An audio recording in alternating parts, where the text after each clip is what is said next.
बिस्मिल्लाहिर्रहमानिर्रहीम।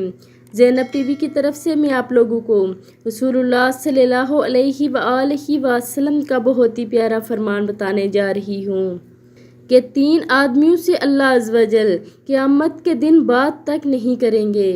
क्या आप लोग जानते हैं कि वो 3 आदमी कौन से हैं? हज़रत अबू ज़र रज़ी अल्लाह ताला अन्हो से रिवायत है कि रसूलुल्लाह सल्लल्लाहु अलैहि वआलैहि वसल्लम ने इरशाद फरमाया, 3 आदमियों से अल्लाह अज़्ज़ व जल क़यामत के दिन बात तक नहीं करेंगे।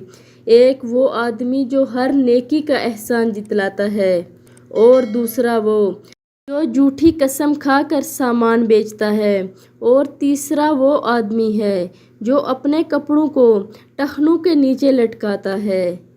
ऐसे 3 आदमियों से अल्लाह अज़्ज़ व जल क़यामत के दिन बात तक नहीं करेंगे।